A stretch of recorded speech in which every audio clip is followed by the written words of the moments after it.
countless land. Guard us with thy mighty hand.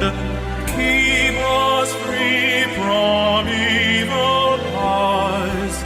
Be our light through countless eyes. To our leaders, great defender, grant true wisdom from above. Justice, truth be yours forever. Jamaica, land we love. Jamaica, Jamaica, Jamaica, land we love.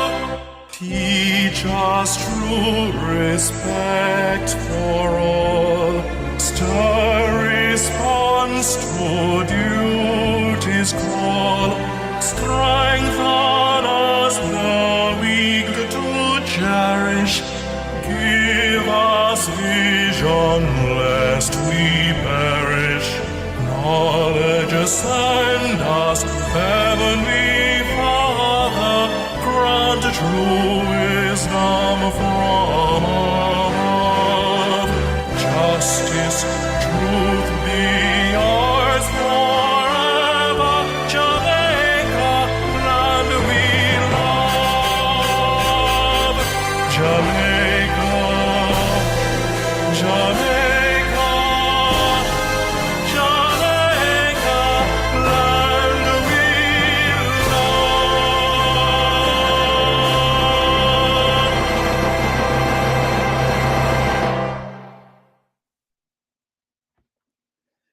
Artificial intelligence, is it a threat or opportunity? Welcome to this discussion today on artificial intelligence. But first, I'd like to thank the Consul General who encouraged us to have this discussion with the community. Here is a message from Consul General Oliver Mair. Greetings, my name is Oliver Mair. I'm the Consul General of Jamaica, based in Miami, with responsibility for the Southern United States. And I want to welcome you all to joining us this evening for this very important conversation about AI. You know, just a couple of months ago, a friend of mine mentioned to me that he was working on a major coding issue. He had his 3 coders go out, and for 2 months, they couldn't come up with a solution. He came back to him, the boss, and he said, give me a few minutes. He went, he used his artificial intelligence and came back in 5 minutes and he had the answer. Coders looked and said, sir, do we have a job? He responded, I really don't know. That's a scenario that is facing us here as a world. AI is going to change the way we operate. How situations occur for us. We can either view it as a threat or as an opportunity. But it's very important that we start to have the conversation. So I want to thank my very good friend, Charles Smart, for pulling together a distinguished panel this evening to discuss this important issue. I'm disappointed I don't see a female as a panelist, but I'm sure the next one we will have one. But I invite you to sit back, relax, take notes, contribute. But more importantly, let's take this issue very seriously. AI, does it represent a threat or an opportunity? I would like to challenge us even from the start to grab this as an opportunity for all of us, both for our country and individually for ourselves. Do enjoy. All right, thank you, Mr. Consul General Mair, Oliver Mair. And we're gonna get started. First, let me introduce to you our panelists for today. We have Marlon Hill, business and IP attorney. We have Charles Smart, AI and data governance strategist, co-founder and of the company called MetAiBlock. We have Andre K, digital marketing expert, CEO of Sociallybuzz. See him all the time on my Facebook feed, and co-founder of MetAiBlock. Welcome, distinguished panelists. How are you guys today? Doing well, good, doing well. doing good. Happy to be here. Doing good. We're all supposed to be representing the ladies.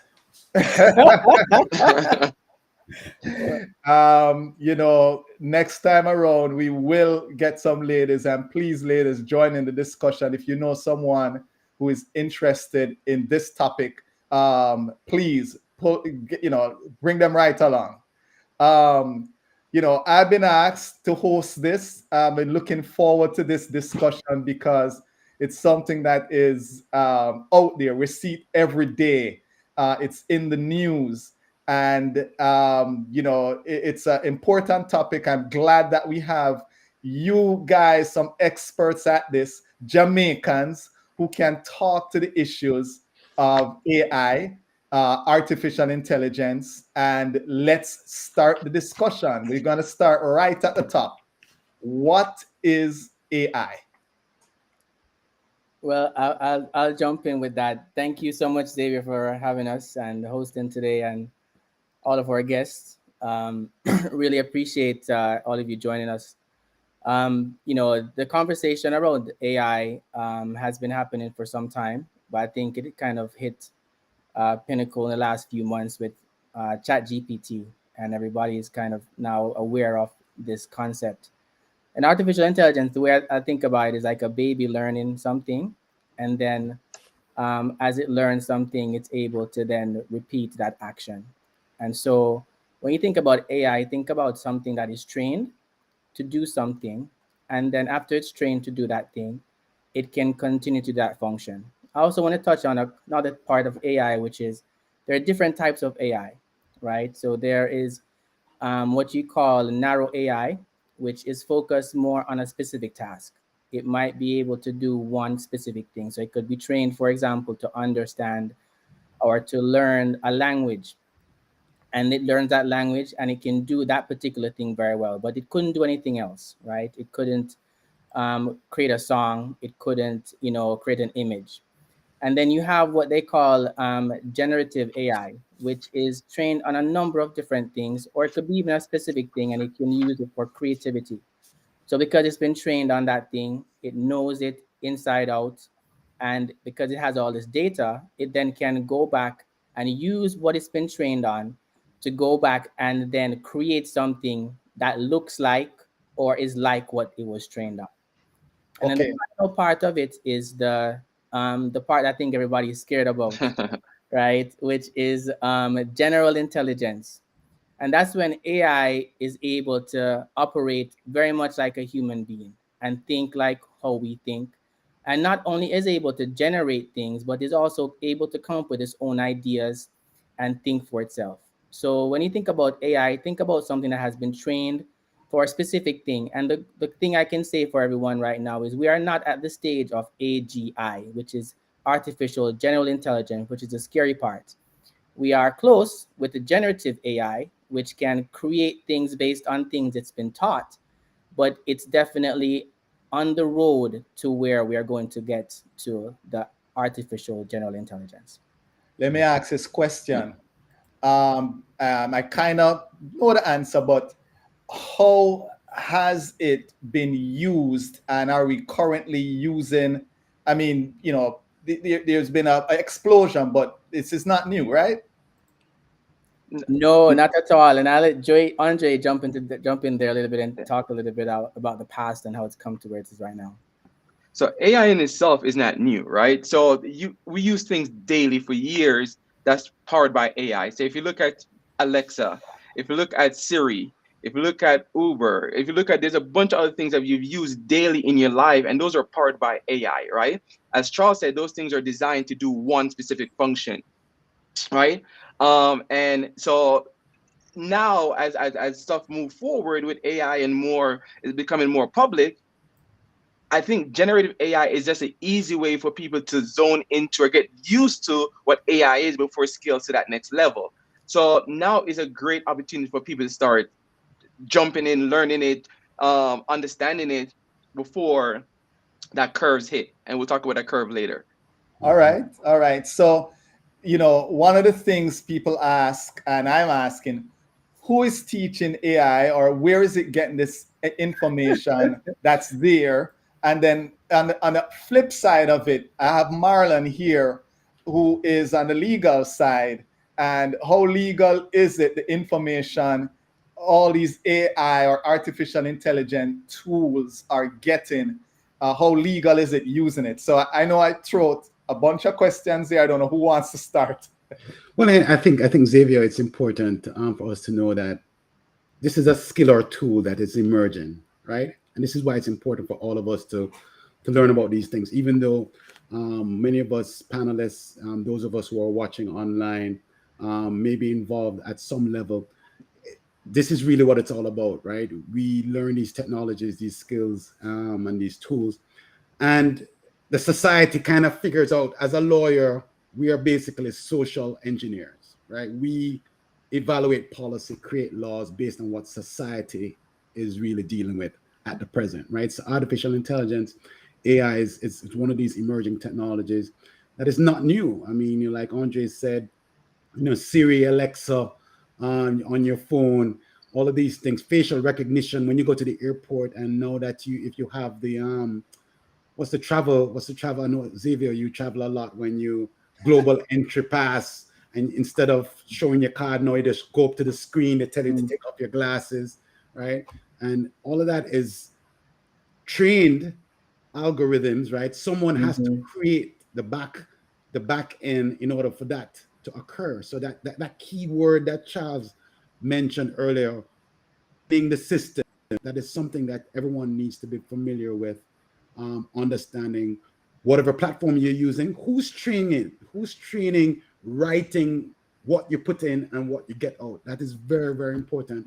Whether you're looking at MetAiBlock or you're looking at Chatbot GPT, whoever it is, somebody's training it, right? Yes. Yeah, and I think even touching on what Marlon said a while ago, the element here, when you talk about artificial intelligence, there are some components that go into making it, right? So you have data. Data is the key, right? And so that data could be anything. It could be a list of all the contacts that you have in your phone. The data could be a bunch of photos that you've taken. It could be a bunch of videos. It could be books. And so think about data from that perspective. And what happens is they take that data, a lot of it, and then they give a model. A model is, think about a computer program that's basically instructed to look for what they call parameters, right? So you look at certain things in order to make a prediction about what it is that they are seeing. And it gets trained on those parameters over and over again, with the same data over and over again. And after a while, just like a child learns, you do the same the first time, they might not get it. But after the 50th or 100th time, it becomes second nature. That's literally how AI works. Okay. And I want to welcome those that are asking questions. I have Jerome Lewis, who is asking what impact it will have on the job market. And I know we're going to get to that. Thank you, South Florida Caribbean News and Rosemary Lewis, for reminding us that the system is called Clear at the airport. And I see, Janice McIntosh, we kind of touched into that, who's training AI. Now, one of the things I hear, and people say that it feels like the Matrix. Okay, there's something going out there and grabbing all this data, not knowing when it's going to use it, but just grabbing data from everywhere and storing it and just waiting for that opportunity to use it. And they kind of described it like the Matrix, that little weird thing in the Matrix movie that goes out there. So dispel some of these. And there was also a question about the legal, which I think Marlon may have touched on a little bit. Someone asked that question. So let's continue. And I also know, folks, there is a demo coming up. So right after this questions that I asked, and many questions there, we'll get right into a demo. So Andre, you want to take that one? So yeah, of course. So once again, as Charles was mentioning, the data, right? It's being controlled to some capacity, right? Where right now it's generative. So whatever you put in, that's what you're gonna get out, right? So what we should be happy about right now is that AI doesn't have access to the internet or any other open source places where it could freely grab information whenever it wants, right? And that's at that point where we start worrying about AGI, which is general AI, because now when an AI model is able to think on its own, when it's able to solve its own problems, when it's, when it's able to do all these things, that's when we have to worry, right? Because I see AI in the future as there's going to be either two things. Is it going to be utopia or dystopia, right? Right? And where one, it's AI saying, you know what, we love humans. So we're gonna let you guys live your true passion, which is not working. It's actually living your true passion. So AI will do all the work, right? It's gonna make your productivity, running business, creating opportunities. So it'll do all of those things. So us as humans could do the things that we really want to do. Or if AI might decide on, hey, we don't like humans anymore. But I won't even go in there. I won't even go too deep into that part of it. But let's just understand just data, right? Just understand how we use data is a key part of understanding AI. I think once you understand that core piece of it, you kind of get a better feel of what AI truly is and how you can use AI for your benefit. You know, Xavier, I right. just want to supplement what Andre is saying as an opportunity for Jamaica and Jamaicans across the world. We have to get into the ecosystem of being a part of the professionals who are designing these codes, that are writing these codes, that are training these systems, right? That's an opportunity where in our high schools, in our STEM programs, we need to make sure that our children across the world have an opportunity to learn about those types of professions, right? And then, you know, data management, you know, and managing data. That's another opportunity for Jamaicans. You know, it's not just about person calling the center in Jamaica for customer service, right? That is one job, right? But if you are part of a pool of people that are writing the codes and managing data, you can be a part of this future technology. So that's definitely one opportunity that we need to be aware of in this emerging technology. Okay. All right. And I'm going to have us jump to a quick demo. And let's continue the discussion on the other side of this demo. All right, so I'm going to jump in here and share my screen. And what we're going to do is we're going to jump into ChatGPT. I think that's what everybody is familiar with. And Chatbot GPT. Chatbot. So what we're going to do here, and I have a prompt, and I want to just kind of just let people know one of the big things, you know, Marlon just mentioned a while ago that, you know, getting involved is very important, and a bunch of new jobs are going to be created. And one of the big things that you have to understand with generative AI, which is the AI that gets trained on data that can basically be creative, is that you have to know how to ask it for what you're looking for. So what we're going to do is we're going to ask it today to create, as an expert Jamaican on Jamaican culture and dancehall, to write a short poem about Jamaica in the voice of Vibes Cartel that rhymes. And so let's see what it comes up with. So I'm not the singer, so but I can go through the words. In the heart of the West Indies, jobless island home, where the ackee trees sway gently upon the hills them roam. Jamaica, sweet Jamaica, in a sun and in a rain, dancehall beat in my veins. At the pulsating refrain. From Kingston City to Negril's shore, cartel voice span the score. Me love my island, my culture, you can't ignore. We turn the pain in a poetry, with vibes them never bore. In the land of food and water, we heart forever sore. And it goes on, right? But I guess what I'm showing you here is this is an example of generative AI, right? Which is ChatGPT. And it's a very simple use case of just putting in a prompt, asking it to do something, and it generated exactly what we're looking for, right? You think about the artist, it referenced cartel in the song, it referenced key things about Jamaica and Aki, it rhymed as we requested it. And the only reason it was able to do this is because it was trained on a bunch of poems, it was trained on Jamaican culture, it even listened to probably all of Vibes Cartel's songs because the words have been out there in order for it to come back and provide something like this. And so what I encourage everybody to do is prompting is going to be really crucial. The other thing we want to show you guys. Charles, before you even what are some of the keys to prompting, Charles? So prompting is really being very descriptive about what you're going to be telling the tool to do, right? And it's about being clear. So some things that you can do when you're prompting are to tell the AI what it is, what the persona that it should take on, right? Yeah. So in this case, what I told it was take on the persona of an expert on Jamaican culture and dancehall. No, that's not something that was predefined. I made it up, right? But because this AI model has, and this model, by the way, is a language model, right? So it's able to understand a natural language, like how we talk, and can convert that into action and basically fulfill that action for us. So it understood based on the data that was trained on what I meant when I said Jamaican culture and dancehall. And so you have to tell it who it's supposed to be like if you really want it to give you the response you want it to.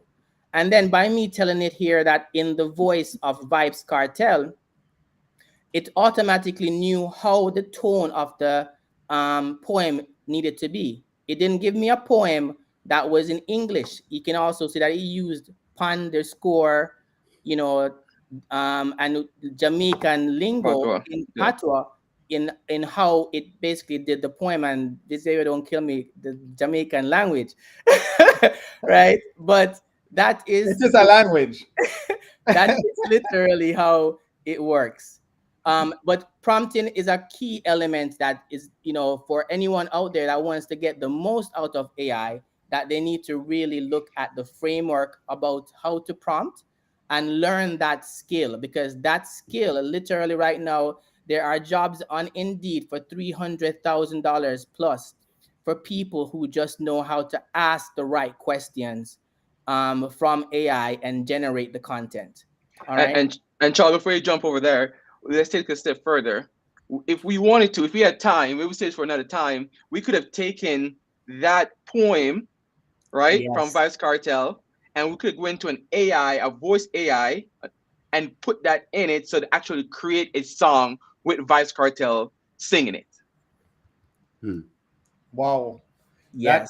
That is amazing. I've had that discussion, and I know we'll get to some of that later on, where my wife and I had a discussion in regards to my voice being out there on YouTube, and AI taking my literal voice and expressions I use.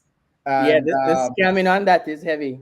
Yes, that's exactly where we're going. Yes, the scamming on that. But go ahead, Charles. You have another demo that you were gonna show all those who are watching.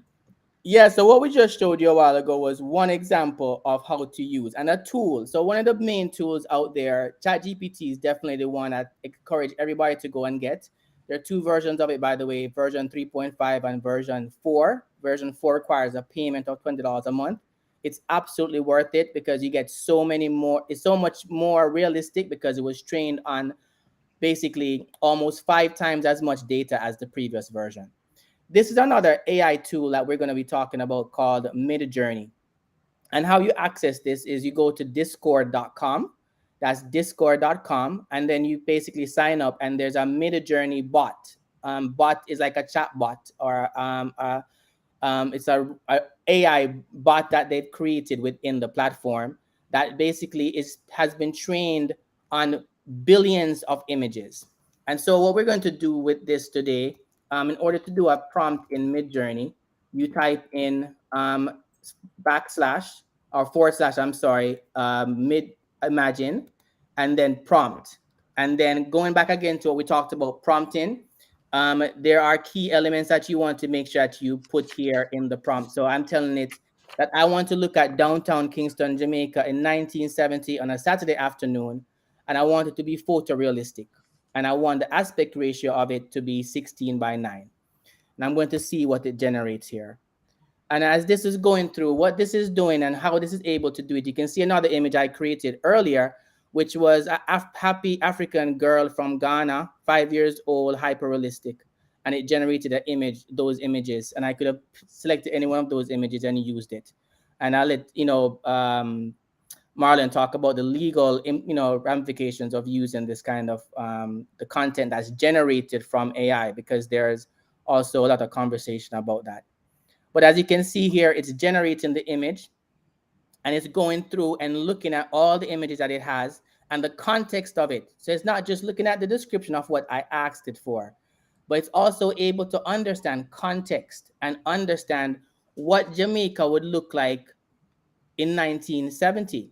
So as you can see, the cars, you see the buildings, it kind of look like downtown Kingston. You see people walking around the streets. And I'm going to take one of these images, and to upscale an image in Midjourney, you have these options here. So I'm going to take the first image here and just upscale it. So it basically creates a high resolution version of that image. I could also create multiple versions of that image if I wanted to. So if I look at this image now, that is still being generated. And you can tell here it has a percentage and it's complete. You see here what that looks like, and kind of gives you a feel of what Jamaica looked like in that time, because it has many images of Jamaica downtown Kingston, and of course the cars that were around in 1970, and it's taking all that information to be able to generate this image. As I said, I could go further if I wanted, and even created multiple versions of it to basically say, okay, I don't want to use this one. I want to see how it would look in a variety of different ways. Okay.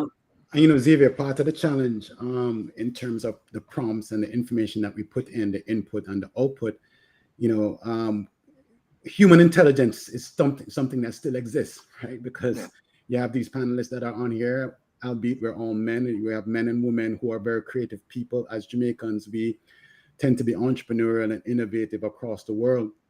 And you have Jamaicans who are photographers, Jamaicans who are writers, Jamaicans who are actors, Jamaicans who are designers, and all of that content that we create as innovative people, we own it in terms of our copyright. It's a part of the challenge of AI and the discussion. Even in Danielle is mentioning there with the actors and writers strike, who owns the content, right? And the content that is generated, right? And the law is still yet not written, right? And when we talk about who regulates, Europe is a little bit of ahead with the EU AI Act. Take a look at that. But here in the United States, the federal government is just starting to look at regulation. You have Senator Schumer that is taking a look at potential AI regulation. And some of the things that they're looking at, Xavier, is some of the things that we have discussed. Identifying who's training these algorithms. Who's the audience? What is the source of the data? So co-founders like Andre and Charles are monitoring what's going to happen with this regulation, because you have federal regulation and then you have the state laws that exist.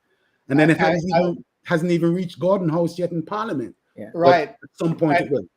And even if you think about it, social media, technology is typically way ahead of any type of laws, because social media, they're still wrapping their arms around regulations for social media.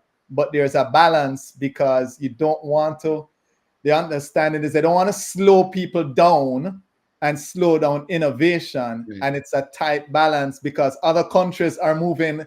I know China is probably way ahead, and some other places are way ahead. But I want to pivot back to a question which we kind of touched on a little bit, Marlon, with the photography and so forth. And Susan Davis asks a question, Dr. Sue asks a question about how does AI help with creativity? Well, it doesn't replace human innovation and intelligence. It either improves it, makes it more efficient workflows. It gives you a point of where to start, right? You know, you still have to give information to AI. So the human factor is still there, which is the reason why the prompt is so key, that we haven't really, as this technology becomes a little bit more sophisticated. Andre will tell you, even in digital marketing, what the creativity that you put in and the product is still important, Yes. right? It's just a technology that's providing a platform for human intelligence to be magnified. It's an accelerator, you know, at the end of the day. And yeah, it's an accelerator. And I don't think it replaces. I think we're not there yet. I think it comes there eventually, but it's definitely, and Andre, you can speak to that as well, just even with how you use it for Sociallybuzz. Yeah, so AI right now should be your co-pilot, right? When you look at AI, it should be your best friend in everything you do, right? That's how you should look at AI right now.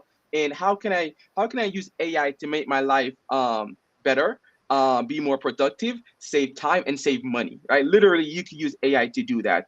For example, in marketing, we might use AI to create a video script, right? For a new marketing video we're going to create. Then we take that video script and bring it into another AI, right? Synthesia, like an AI, like AI video, like Synthesia, and use that to create a long form video, right? Using AI, a real person talking on screen. Now we take that video and bring it over to another AI, right? Like a Get Monitor video, and then use that AI to make 15 different videos from that one video, 10 video for Instagram, 4 video for TikTok, 1 video for YouTube.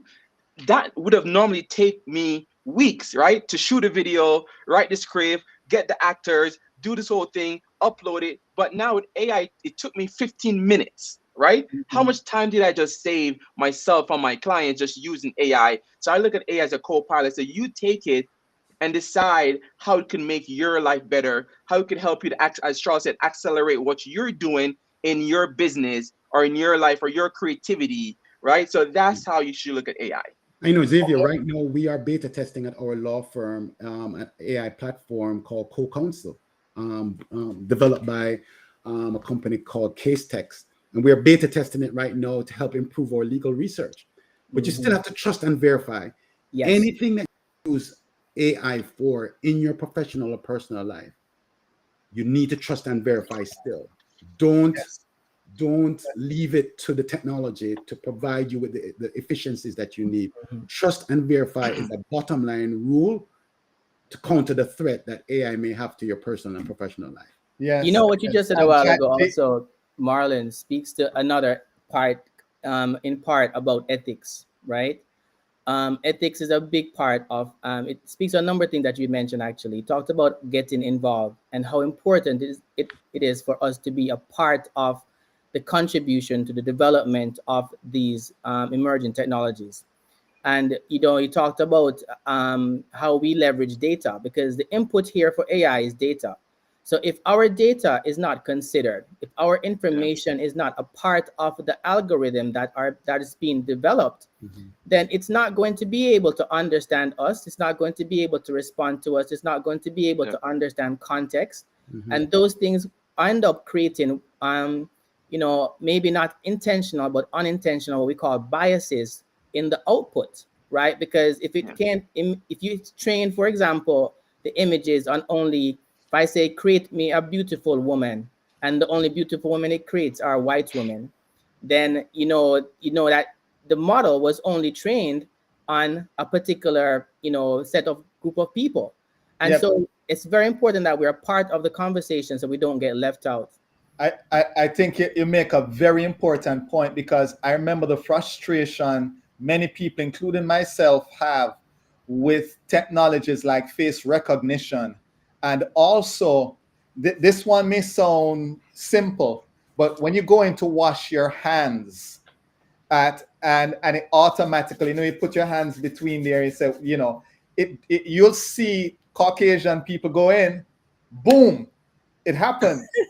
And you're there like this, and it's not recognizing you, because we probably never had any input in that product development itself. and that's what happens if we're not Right. there. So there are a couple questions I want to kind of jump to it. I know we have some other points that we wanted to touch on, but I just want to mention and recognize some of the folks are saying, are we creating something that we can't control? One person said, we talked about this earlier, Horace, in terms of in your own voice. How can you trust if something can't speak in your own voice? We talked a little bit about that, but I want to pivot to one other couple things. Andre and Charles, you're deep in this. Who are the main companies in the industry? And then the second part to it, where Marlon and everybody could jump in. The second question is, how is Jamaica now in that ecosystem? Because I know there's been some recent discussions. So two questions again: main companies in the industry, and Jamaica. How is Jamaica now in that AI ecosystem? The main companies right now leading the way, of course, is OpenAI, which is they're the first ones to kind of put out their generative AI products to the market in a way that's very accessible to everyone. Google, of course, is behind them closely, but I also want to emphasize that OpenAI is also majority controlled by Microsoft, which we all know. And so really the funds behind the development of what's going on in OpenAI right now is funded by Microsoft. And of course, their products, we all use them every day. They've integrated OpenAI's algorithms into their office suites to increase productivity already. And of course, you have Google, and then there is Amazon, that's also providing a bunch of other, AI services. And Meta also just partnered up with Microsoft Yes. to start sharing AI data Yes. with a new language that Facebook Meta created. So yeah. So the landscape is still relatively young for this, but the work behind this has been going on for a very long time. You have IBM. Many of you may be familiar with Watson from back in the day, where it beat someone on Jeopardy and it beat someone at Go and chess. So this thing is not necessarily new. It's just that very new that it's accessible and easily accessible by everyone. And a fun fact, even OpenAI, so everyone saw that OpenAI came out with last year sometime, with November, October, whatever it is. Not OpenAI, ChatGPT. OpenAI has been around for a long time. But did you know that Google Bard, which is a competitor to ChatGPT, has been around for a very, very long time? They just never want to release it. Yes. Do you know why they released it? ChatGPT. ChatGPT. Yes. They did not want ChatGPT to beat them. So they had this thing sitting on for a very long time and didn't want to release it because they know what it was and what it could do. But they didn't want ChatGPT to beat them at their game. So they had to do it. And I think that speaks to the part of when financial gain is involved in technologies like these, is when we have to worry because we don't know why or when they made this decision based on the financial gain. Xavier, when we talk about these privately owned companies, even those that profess to be non-profit, just because it's a non-profit doesn't mean that it doesn't make any profit.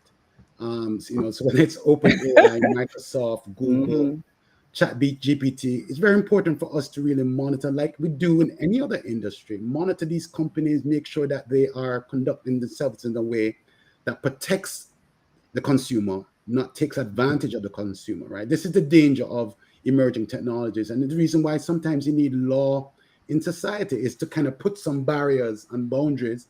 And some people say, well, just release the boundaries and have people do whatever they want. There are some people that feel that way. And then some people that feel that, listen, we need to make sure that government is involved to make sure that the individual and the consumer is protected. This is politics, right? So at some point, you're going to have discussion at Gordon House in Parliament, or you're going to have discussion in Congress as to these boundaries and barriers that we're going to place on this emerging technology. This is where you have different acts that are being drafted, and you have the tension between federal government and state government. I really would love to direct people to the National Institute of Standards and Technology. That's basically similar to our Bureau of Standards in Jamaica, right? That's part of the Department of Commerce. You can go there. They have a very good report that is there, NIST.gov, I think it is. A very good report there on AI that talks about the risks to different types of businesses and the things that you should be aware of. And that is something that we pay for as taxpayers in the United States. It's a good report to take a look at, National Institute of Standards.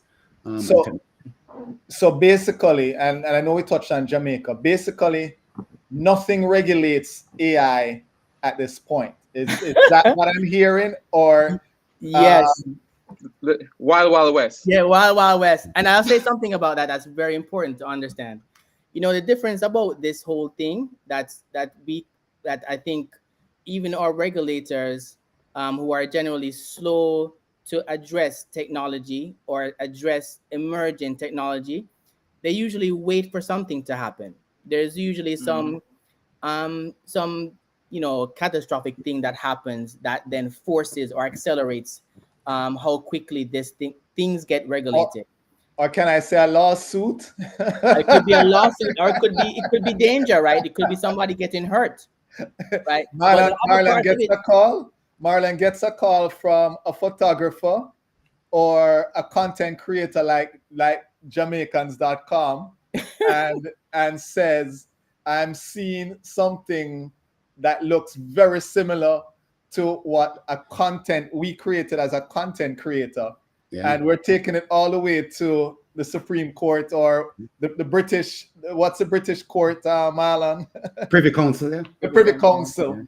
Yeah. And that's when the laws come in. Well, that's certainly, we expect to see that very imminently, right? My advice to the content creators out there, whether you're an author, whether you are an influencer on social media, or whether you are a videographer, architect, anyone creating content, register your content.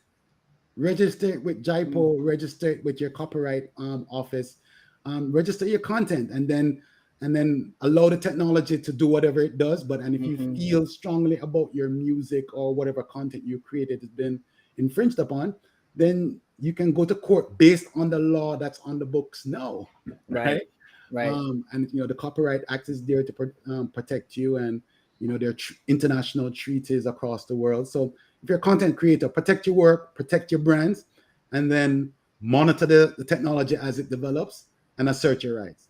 So for those of you who joined, we're having a discussion on artificial intelligence. Is it an opportunity or is it a threat? We have Marlon, Charles, and Andre who are here with us talking about it. I also want to mention that they're having a free workshop at Nova in South Florida is it 2 weeks time? This Saturday. This Saturday coming, a free workshop. And this kind of leads me into my next question, or the next part of the discussion is how, as a business, whether it be here in Jamaica or somewhere else, we prepare ourselves, to engage with this emerging technology. Yeah, that's a very big question, a very important question. Yeah. There's so many industries that are going to be impacted by this technology. Xavier, you have the FDA here in the United States, the Federal Drug Administration. They're monitoring the impact on the healthcare sciences, the clinical outputs. They're trying to evaluate the risk exposure there. You have the Federal Trade Commission, the FTC here in the United States. They're looking at the way in which businesses utilize AI. You pick a profession, and AI, there's going to be an AI system trained to help your profession shortly, if not right now. That brings to an extent, yes, we have that side of looking at it, but it brings opportunities. And so I'm going to flip now and kind of say, what are some of the opportunities? I'm just getting out of college and I was in IT, and everybody used to say IT security. Now they're saying AI. and if I'm a business person, or if I'm getting scared about being displaced, okay, what are some of the opportunities that are out there? I know you can't give us all of them, and folks, attend the free workshop. By all means attend. I'm sure they'll give you more, but tell us some of the opportunities that you see out there. I think this is the time for creators, right?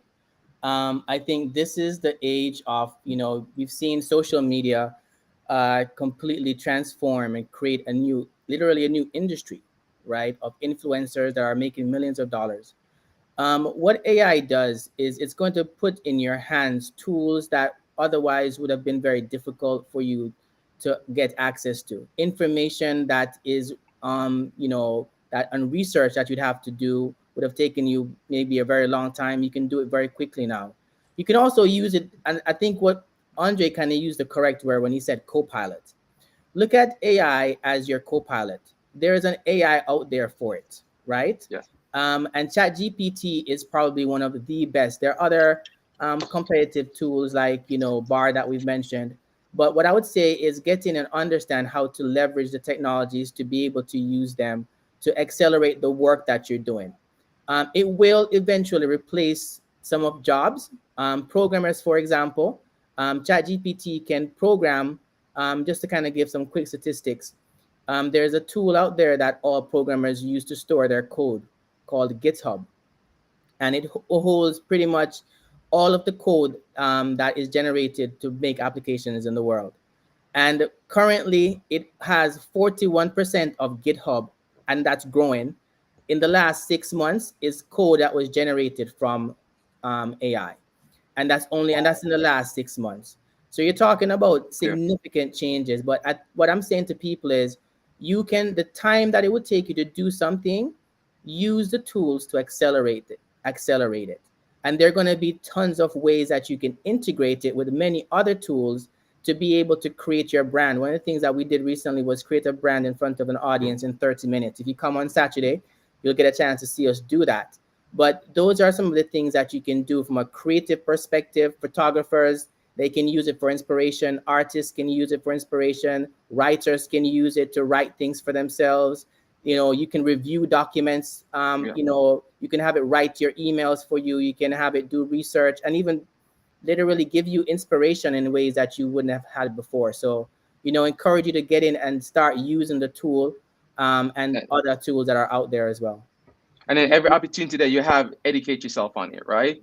Read about it, go to the workshops. I mean, whether it's our workshops or any other workshops, just embrace it, right? As one of the comments said there, embrace it, try it out, engage with it, educate yourself, and don't be scared, right? I think that's the core part of it. I think a lot of times we kind of get left back because we're scared to touch the thing or embrace the thing or try the thing. I say we go out and just get exposed to it as much as possible, and you'll see the opportunities along the way. I want to add to that because I think, many of you who have followed Jamaicans.com on our journey, we started in the early internet days when it was AOL Prodigy and all of that.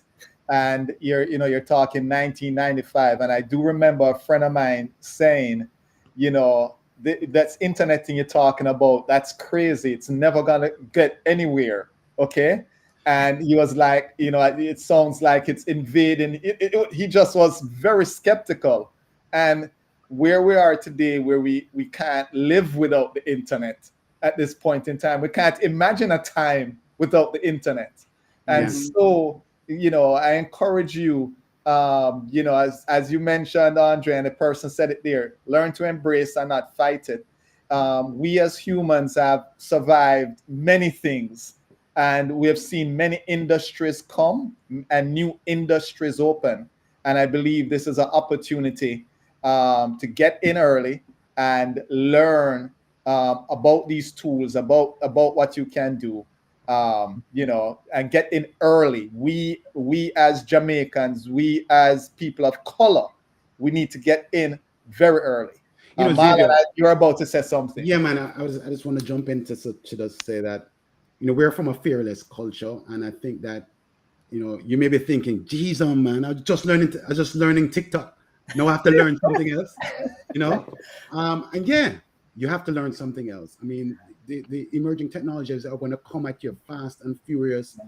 Take advantage of the information that's at your public library, workshops there, tools that are there. Go to this workshop that Charles and Andre. Yeah. And one of the things I would recommend, as we're going to, the showcases this Saturday coming up at Nova Southeastern, and I think, Charles, you have a virtual one that's coming up thereafter as well. Yes, so there's also a virtual workshop. It's a 5-day in-depth intensive that we're doing next week. It's basically an hour and a half in the evenings from 6 to 7:30, where we're going to give you practical hands-on skills that you can use in order. We're going to teach you prompt engineering. There is a framework around it. We're going to walk you through how to automate chat, AI, so you can use it, basically, some of the tasks that you would do.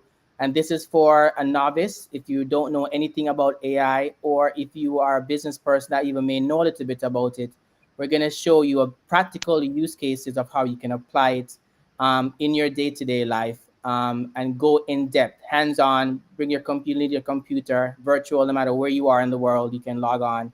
If you scan the code here, QR code here, you can get all the information at the website. Okay. Xavier, and so I'm gonna go ahead, Marlon. You really should learn the strengths and the limitations of any AI platform, right? That is really key to kind of understand how to get the best from it. And as I said, any good lawyer will tell you, trust and verify the information that is output. If you're going to use it as a business, you have the ethical boundaries of disclosing whether or not you have or you are using AI generated content for your users and your customers. That's a developing guardrail that is developing around the technology as well. But it's as we at our law firm, we're going through the process and learning about it. I'm telling you, it's definitely accelerates your efficiency, gives you a starting point. But the human component is always going to be in play, both going in and coming out. Exactly. So I want to ask each of you to kind of tell me a personal use, which tool you have used for something personal, and you don't have to divulge any secrets. If I had to give a major speech and it wrote my whole speech, but give me something personal you've used AI for. I'll go. And Charles noticed because he was at the holiday party. So I used it to help me write my holiday speech. Okay. In who? I use for a lot of stuff, but that's just one. So I'll say this much. There's nothing that we've created for this event that is not partly AI generated. The ideas of how we structure the conversation tonight was AI generated. The flyers that we were created, the social media content that we generated. I used AI to help me to design the flyers that we sent out. So there are a number of use cases. I also use it on a personal basis every day, just for ideation, right? To come up with ideas.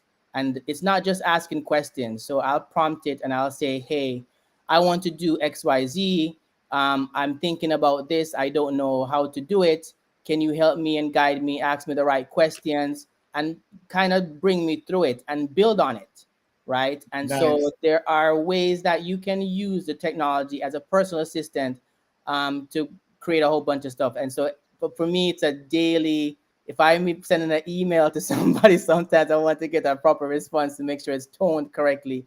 I'll drop it in there and say, rewrite it for me in a particular tone. Okay. So there are tons of use cases. And there are other tools I also want to mention that it's not just ChatGPT, right? But you have tools that can help you to create websites on the fly. You basically put a description in and it generates a website for you. One of those tools is like Mixo. But there's a tons of different use cases. And I'm gonna say, with all the tools, folks, they have a free workshop. and they also have a class in a week after. But Marlon, tell me one of the your personal using AI. Personal, I think, like Andre, speeches, press releases gives you a starting point to framework your thoughts, Yeah. to organize your thoughts, and then you put your own nuance to it. I think AI is very good for organizing where you want to go. Then Okay. you can fill in the details as to how it is that you want to kind of provide a little bit more nuance and layers to what it is that you want to communicate. And I'll also say before I go, Xavier, that for Jamaicans, there's many things that we are good at, right? We've got to look at our strategic industries, agriculture, tourism, track. Yeah, and I was going to get to that. That was my next one Music, before. right? So because I'm going to frame that. Give me 1 minute, Marlon. I'm going to jump to that in a minute because I know you all have some great ideas. I want to say I have used it to help me put frames, ChatGPT, to put frames on a wall. I had like 6 frames and I wanted them placed kind of evenly. And I didn't want to do the calculation. And so I said, here's the wall size, here are the frame size. Tell me where to put the nails, basically on the wall. And it did, and it's perfect. Wow. Wow. Wow. So- Interior designer. It's an Xavier. interior designer within itself. So, Uh-huh. if you're watching this, please feel free to put in the comments if you're fearlessly using this, some of the things that you have done with AI. All right, so I'm going to pivot back and I'm going to start with Marlon. And I know you were going into some of the industries. Give me a scenario or some of the things that you're seeing. You're talking about agriculture. I want to touch on food, industry, music, whatever. Throw some of the ideas or your thoughts or some of the things you may have seen that AI can help to either kind of frame, accelerate, or those industries. We have our reggae music industry. What should they be looking at and so forth? So back to you, Marlon. If you're a farmer from St. Mary or Clarendon, where you're from, Xavier, and you own 1 acre, and you need to learn or to figure out how to maximize the use of that land, I'm sure there's information that you can surmise based on what it is that you are want to put out. The artists need to be aware of the fact that, again, they need to register their work, right? But songwriting is always something that is part of the human imagination and part of the human special about what comes from our creativity. So artists need to be aware their workflow, design, composing different rhythms. It's to inspire your imagination. And it's funny you say that, because if any of you just joined earlier, there was a demo that was done by Charles, and basically it was pretty decent, and I could see an artist, making it Jamaican, okay, because it used a few Jamaican terms, but truly making it Jamaican, it could be an inspiration. So you still have to just be mindful of what the final product is, and to make sure that it's closer to your authenticity than generated authenticity. That is the battle. So I tell you what, I'll confess here. So I paint, as I'm an artist as well, as many so there's this new technique that I recently put out. I had a friend, Dr. Sue, that wanted to a charity event, and I wanted to create something different. And I had an idea about what I wanted to create. And so to conceptualize it and to visualize it, I basically went into Midjourney and describe what I wanted to see, what it would come back with. And it generated some images that inspired me. And I said, okay, now let me use these and build on it to add my own personal touch. So what I would things I mentioned earlier is that this is the age of the creator. And for the creators and the people who can think and ideate things, this is the space where it will really help you to make what you're doing better and help you to do it faster. and to Okay. visualize your idea. You can literally visualize your ideas now. You don't have to wait and go get a designer to go do it. You can, if you know how to prompt properly, it can create what you're looking for and for you to Yeah. visualize it. Okay. Andre, I know you had, probably some technical challenges for a few minutes there. Did you hear the question I'd asked in regards to, Jamaica or food or culture? Some of the things that you specifically could see happening using AI. Marlon touched on agriculture and music. Charles touched on art. Anything that you see as a vision for Jamaica using AI? Of course, businesses, right? So the small businesses don't have to pay a big ad firm to create my. I mean, I'm a big agency, but I'm giving it away, right? But they can literally use it to create marketing campaigns, marketing strategies, marketing ideas that they could go and execute on their own, right? Even platforms like, let's say, Google and Facebook, they're creating products that's driven by AI to make it easier for business users to market to themselves, right? So, example, Google, excuse me, have a marketing advertising product called Performance Max, right? Literally, it's driven by machine learning and AI. So, as a business owner, you go into Google, you set up your ad. Google asks you, give me 20 description of your business. You give it 20 headlines, you give it 10 pictures, you give it 5 videos, you give it 15 descriptions, and Google will take all you don't do anything else. Google now take that information and create the right ads to show in front of the right people based on what they're searching for and based on what will get them to engage and support your business, right? So just in looking at those things, looking at the platform that offer those types of tools and how you as a small business in Jamaica could use those tools to drive more customers, right? To drive more awareness for your business. And I can see how that could help businesses truly scale to a whole different level, just being able to adapt AI. Okay. All right. So, technology is always changing. Who how do I keep up? I'm hearing about AI. I'm hearing there's an opportunity. I know I could follow, you guys can tell us, how do I follow you first of all, and who are some of the people or who are some of the players that I should be following right now? I know that may change next week, Mhm. but who are some of the people that I should be following if I want to keep up on this technology? So I tell you one of the folks that, of course, if you want to learn more about us, click on that link or scan that QR code. We are definitely one of the people that you want to follow. But aside from that, Mr. Grateful on, I'll, kind of give him a shout out simply because he has really, in a very actionable way, and is Mr. Grateful on Instagram. If you follow his page, has really done a very good job of curating the journey, his personal journey with AI, giving you very practical, hands-on instructions about what to do, how to do it. And if you follow him and just kind of get in with his content, I feel like there's a bunch of information that you'll be able to garner. Um, And let me, and even Charles, let me just interchange since you mentioned that. And if you understand how social media algorithm works, right?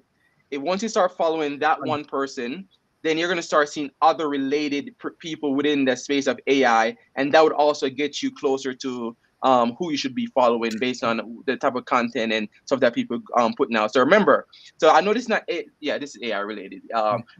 What you do on social media, the people that you follow is going to trigger the same type of people and content in your feed. So if you want to change what you see, change who you follow, change what you engage with, right? So if you want to see more AI, engage with more AI, engage with people that's talking about AI, engage with entities that's doing things about AI, and you're going to see a lot more of those type of content. Another one more thing before you jump off as well is Google Alerts, right? I subscribe to a ton of Google Alerts on artificial intelligence. So you basically go onto Google Alerts, go to Google Alerts, and you can create it under your account if you have a Gmail account. And what it will do is every day, it will summarize the top news of what's going on in artificial intelligence and deliver it to your inbox every day. And so if you want to keep up on what's going on, that's a very simple, easy way for you to know what's happening, how it's changing, and how it's growing in a very practical way. And of course, following different influencers online. And that's just for the everyday user. Won't get Yeah. into the more in-depth, stuff where Ma- building algorithms and data science stuff. But yeah. Marlon, I know you're up on technology. Who would you recommend folks follow? All of the above that Andre and Charles have mentioned. There are number of great newsletters that are out there, e-newsletters on information on AI. One that I like is called Fry AI. That's a good one. It's very simple, gives you nuggets of different developments within the technology and the ecosystem. But there's so much information out there. I mean, there are a number of systems and platforms that are developing every single day. Do your homework. First and foremost, if you're concerned and worried about the direction of the technology, start speaking to your member of parliament. Maybe call the Ministry of Industry and Commerce, or call the Ministry of Science and Technology in Jamaica and ask them if they're looking at how AI can be used to improve any services that are being delivered in Jamaica. I think that it's very important. Andre made such a great point that is really so powerful. If you follow, then you're going to surround yourself with who you follow. If you prompt in a certain way, then you're gonna get the output in a certain way. So this is the key lesson out of this entire last hour. Who you surround yourself with, and what you put in is exactly what you're going to get out. You know that saying, right? Garbage in, garbage out. All right. Yeah. So, gentlemen, this was a well-needed discussion. This is not going to be the last discussion we have on AI, and we're hoping, to have some ladies join us the next time in this discussion. Yes. But I wanted to just kind of go around the room and just say, if there's one thing you want people to take away from today's discussion, what would that one thing be? And I'll start with you, Andre. Just education, man. Just educate yourself on what's out there. Like, I think right now it's such a level playing field. So there's so much opportunities for you to get in, and don't be and a quick thing. This is not the first technology that's been around, right? It's more exposed because we have social media and all these things. Technology has been around for a very long time. That's been disrupting industries for a very long time. When the tractor came out, they thought farmers were going to lose their job, but it became a co-pilot for the farmers, right? So and that's just going way back. But educate yourself. It's a level playing field. Be in the game. Get off the sidelines. Marlon? If you're not writing the code or the algorithm or creating the data and the content for the algorithm to find, you're in trouble. So be creative, continue doing your photography, your poetry, your writing, your videography, whatever creative imagination you can employ from that human authenticity that you have as Jamaicans. Do that, but then follow the technologies that are going to accelerate what you create. Amen. Charles? Don't wait to get started. The technology is rapidly changing, and I think anyone at this point that is going to wait too long to get in is going to get left behind. Okay. I've never seen anything move so fast. Yeah. So Charles, when are the workshops again? If you could drop that as we Yeah, so the workshops we have coming up on Saturday.